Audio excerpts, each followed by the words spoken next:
बिस्मिल्लाहिर्रहमानिर्रहीम, अस्सलाम वालेकुम। मैं डॉक्टर शाहिद रज़ा आपको वेलकम कहता हूँ अपने यूट्यूब चैनल पे।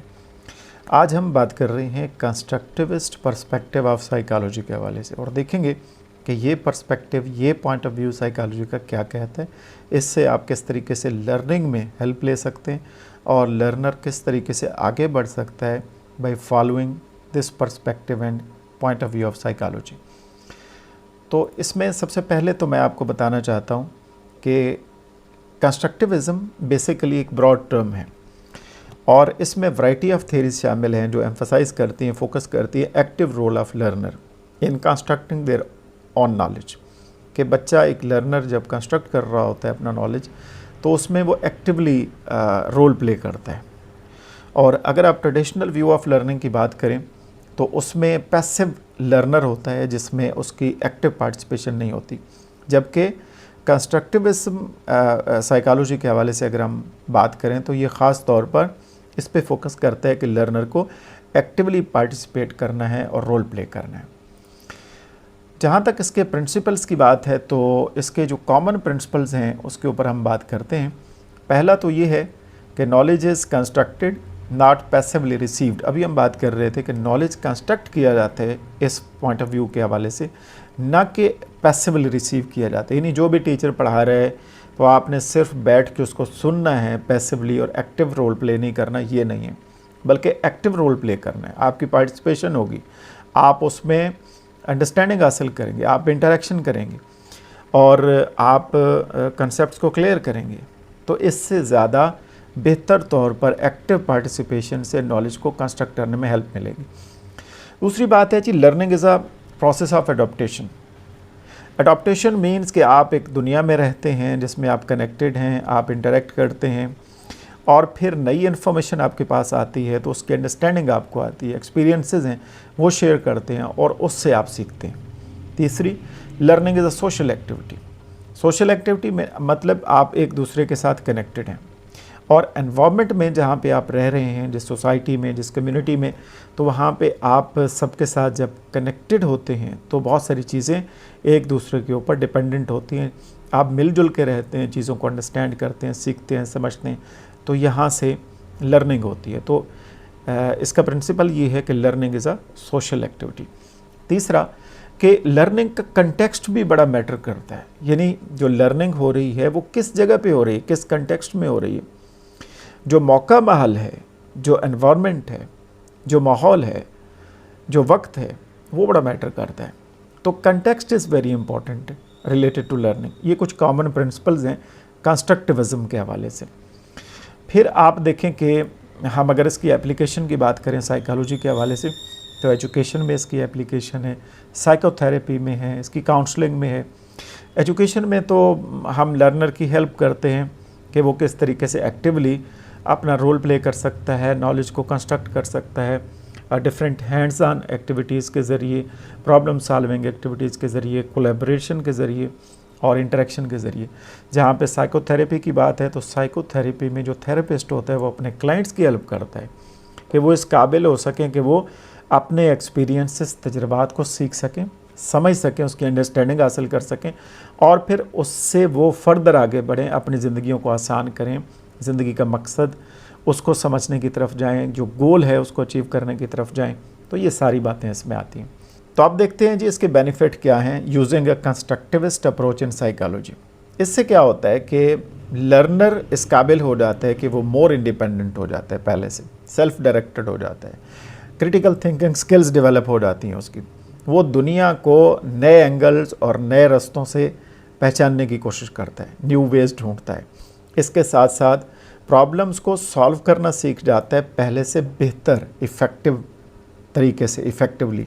और इसके साथ साथ वो क्रिएटिविटी सीख जाता है, वो कितना क्रिएटिव बन जाता है। तो ये चीज़ यहाँ से आती है और डेवलप होती है। इसके बाद कुछ लोगों ने इसके ऊपर काम किया है जो बड़े नाम हैं, यानी की फिगर्स हैं रिलेटेड टू कंस्ट्रक्टिविज्म। तो इसमें सबसे पहला नाम आता है जी जॉन पियाजे का। और पियाजे स्विस साइकोलॉजिस्ट हैं जिनको फाउंडर ऑफ कंस्ट्रक्टिविज्म समझा जाता है। इन्होंने थ्योरी ऑफ कॉग्निटिव डेवलपमेंट जो है वो दी थी, जिसमें डिफरेंट लेवल्स बताए हैं और उसमें बताया है कि लर्नर का रोल क्या है, एक्टिव रोल वो किस तरीके से प्ले करता है और नॉलेज को कंस्ट्रक्ट करता चला जाता है हर एक लेवल पे। इसके बाद लेव वेगोस्की का नाम आता है, जो रशियन साइकोलॉजिस्ट हैं, और इन्होंने कहा है, इनका मानना ये है कि लर्निंग एक सोशल एक्टिविटी है और इसके लिए जो कल्चरल कंटेक्स्ट है वो बड़ा मैटर करता है। और इन्होंने theory of socio cultural development दी है, जिसमें बताया है कि सोशल इंटरेक्शन की कितनी अहमियत है और कोलैबोरेशन की कितनी अहमियत है लर्निंग में। तो इससे अगर आप कोलैबोरेटिव माहौल देते हैं और इस तरीके से सोशल इंटरेक्शन पे जोर देते हैं, कनेक्टिविटी पे जोर देते हैं, तो यहाँ से बच्चा ज़्यादा बेहतर सीख सकता है। फिर ब्रूनर का नाम आता है, जो अमेरिकन साइकोलॉजिस्ट हैं, जिन्होंने स्कैफोल्डिंग का कंसेप्ट जो है वो डेवलप किया था। स्कैफोल्डिंग एक तरह की सपोर्ट है जो आप किसी भी बच्चे को या लर्नर को थोड़े वक्त के लिए देते हैं किसी चीज़ को समझाने के लिए, और फिर आहिस्ता आहिस्ता वो सपोर्ट हटाते चले जाते हैं और फिर वो इस काबिल हो जाता है कि वो खुद काम कर सकता है, फिर उसको हेल्प की ज़रूरत नहीं होती। तो ये ब्रूनर का एक नज़रिया था, इस पे वेगोस्की ने भी काम किया। फिर डोनाल्ड वुड्स का नाम आता है, जो ब्रिटिश साइको एनालिस्ट हैं। तो इन्होंने कंसेप्ट एक डेवलप किया था, जो कंसेप्ट है होल्डिंग एनवायरनमेंट का। यानी अगर आप चाहते हैं कि जो लर्नर है वो रिस्क भी ले, वो आगे भी बढ़े, न्यू आइडियाज़ को भी एक्सप्लोर करे और फ्रीली काम करे, तो फिर आपको उसे सेफ़ और सपोर्टिव एनवायरनमेंट देने की ज़रूरत है, जिसमें वो रिस्क लेगा, जिसमें वो आगे बढ़ेगा, जिसमें न्यू आइडियाज़ को एक्सप्लोर करने की तरफ जाएगा। तो ये कंसेप्ट है होल्डिंग एनवायरनमेंट का, जो डोनाल्ड वुड्स ने दिया है। इसके बाद हम देखते हैं जी इसकी एप्लीकेशन जो है साइकोलॉजी में। हम एजुकेशन में हम बात कर रहे हैं कि एक्टिव रोल ऑफ लर्नर होता है, जिसमें वो अपना नॉलेज को कंस्ट्रक्ट करता है। फिर साइकोथेरेपी में जो थेरेपिस्ट है वो क्लाइंट्स को डील करता है उनके एक्सपीरियंसेस के हवाले से, और वो अपनी लाइफ की मीनिंग जो है वो समझते हैं, गोल की तरफ जाते हैं, गोल ओरिएंटेड हो जाते हैं। और फिर काउंसलिंग के हवाले से ख़ास तौर पर काउंसलिंग की जाती है क्लाइंट्स की, जिसमें उनके गोल्स को आइडेंटिफाई किया जाता है, फिर डिफरेंट स्ट्रेटजीज़ को डेवलप किया जाता है ताकि वो उन गोल्स को बेहतर तौर पे अचीव कर पाएँ।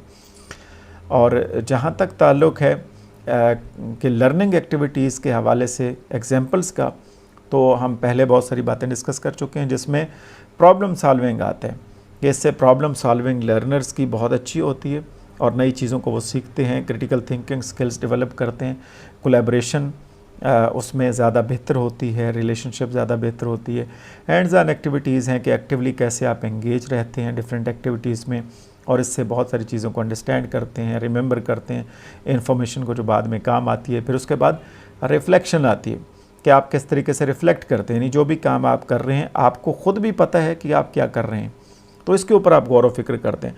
जो आपका पास्ट एक्सपीरियंस है उसको आप रिलेट करते हैं न्यू इन्फॉर्मेशन के साथ, तो ये रिफ़्लेक्शन में आता है। तो ये रिफ़्लेक्शन जो है आपको हेल्प करती है लर्निंग के हवाले से।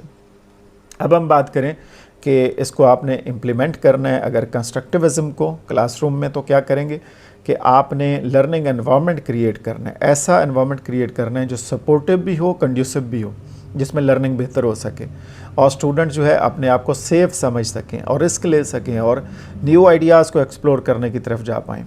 और फिर आपने लर्निंग एक्टिविटीज़ के हवाले से डिफरेंट जो वेज़ हैं उनको इनकॉर्पोरेट करना है, यानी प्रॉब्लम सॉल्विंग एक्टिविटीज़ करवानी है, कोलैबोरेटिव लर्निंग एक्टिविटीज़ करवानी है, हैंड्स ऑन एक्टिविटीज़ करवानी है, ये सारा काम आपने करना है। और तीसरी चीज़ जो बड़ी अहम है, जो आपने ख्याल रखनी है, फ्लेक्सिबल रहना है, अडॉप्टेबल रहना है, और जो डिफरेंट अप्रोचेज़ हैं आपने एडजस्ट करना है कि कौन सी अप्रोच बेस्ट सूटेबल रहेगी according to the needs of your students and learners. उनकी नीड्स को सामने रखना है, इंटरेस्ट को सामने रखना है, और रिसोर्सेज जो अवेलेबल हैं, जो दस्तयाब हैं, उनको सामने रख के आपने डिज़ाइन करना है और एडजस्ट करना है। तो फ्लेक्सिबिलिटी और एडप्टेबिलिटी, ये दोनों चीज़ें बड़ी ज़रूरी हैं क्लासरूम सिचुएशन में। तो ये कंस्ट्रक्टिविज़म फ़िलासफ़ी है या साइकोलॉजी है या पॉइंट ऑफ व्यू पर्सपेक्टिव है कि जिसके ज़रिए आप लर्निंग को बेहतर बना सकते हैं और स्टूडेंट्स की नीड्स के मुताबिक उसको ये मौका दे सकते हैं कि वो नए आइडियाज़ को जनरेट करे, एक्सप्लोर करे और उससे भरपूर फ़ायदा उठाए और उसकी लर्निंग बेहतर से बेहतर हो जाए। उम्मीद है आपको आज की वीडियो लेक्चर अच्छा लगा होगा। इंशाल्लाह नेक्स्ट वीडियो में किसी और टॉपिक के साथ बात करेंगे। अपना ख्याल रखिएगा। अल्लाह हाफ़िज़।